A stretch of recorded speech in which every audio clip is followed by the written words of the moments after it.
Γεια σας! Σήμερα θα σας μιλήσω για το Facebook.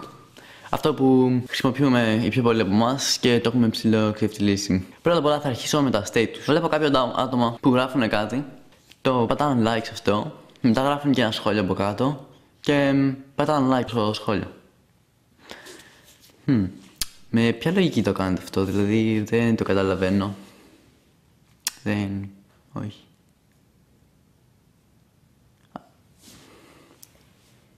Όχι, δεν έχει αμνηξία και... δεν...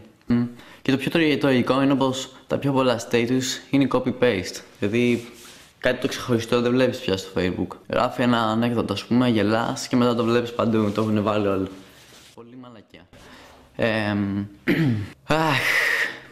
Και το πιο χυδαίο πάντως που έχω δει είναι το status που να λέει πατήστε like όσοι έχουν γεννηθεί τη γενιά του 98, 97, 96, 95, 94, 93. Wow, συγκλονιστικό. Με ποια λογική? Σοβαρά πιστεύετε πως πραγματικά έχετε friends στο Facebook που να είναι πιο μεγάλοι ή πιο μικροί από αυτή την ηλικία? Καλά, το κάνετε μόνο και μόνο για να μαζέψετε likes. Εντάξει, τι θα σας προσφέρει? Πριν από κάποιες εβδομάδες γελούσα με το άλλο που έλεγε άμα μαζέψω 300 likes θα πασαλείψω το πρόσωπό μου με μερέντα.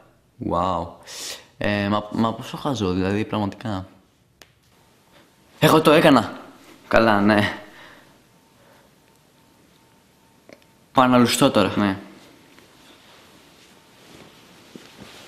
Και τώρα για τους δίθεν famous. Έχετε 4.999 φίλους και νομίζετε πως είστε κάποιοι. Φτιάχνετε και δεύτερο account. Χρήστος ο famous 2. Πολύ σοφό όνομα.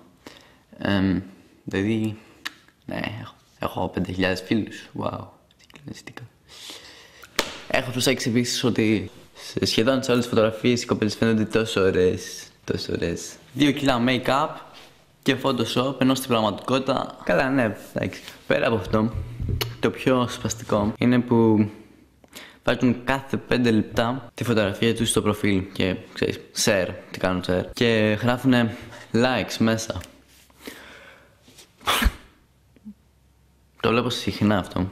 Δηλαδή όχι συχνά, συνεχώς το βλέπω αυτό. Και αντί να βλέπω τίποτα έτσι έξυπνο, βλέπω αυτό το πράγμα. Και εντάξει, ενώ είναι ωραίες, κάθε 5 λεπτά, likes μέσα. Σταματήστε. Πάντως, όσα λιγότερα ρούχα φοράτε, τόσο πιο πολλά likes θα μαζέψετε. Ναι, αλλά δεν σας τιμά. Αυτά έχω να πω για σήμερα. Αν συμφωνείτε ή σας άρεσε το βίντεο, πατήστε like. Όχι like, καλά, εντάξει, και like. Αλλά αν θέλετε βάλτε το στο προφίλ σας, έτσι να τον δουν και άλλοι. Και ναι, γράψτε και κανένα σχόλιο από κάτω αν έχετε καμιά ιδέα έτσι να κάνω για κάνα μελλοντικό βίντεο. Δεν ξέρω, γιατί, τι να πω άραγε, δεν ξέρω. Ό,τι θέλετε πάντως αυτό. Και ναι, και αυτό το επεισόδιο θα το αφιερώσω στην Τζο που την αγαπώ πολύ. Ευχαριστώ που κάτσετε και είδατε τις μαλακίες που είπα και τα λέμε φιλιά, σας αγαπώ πολύ.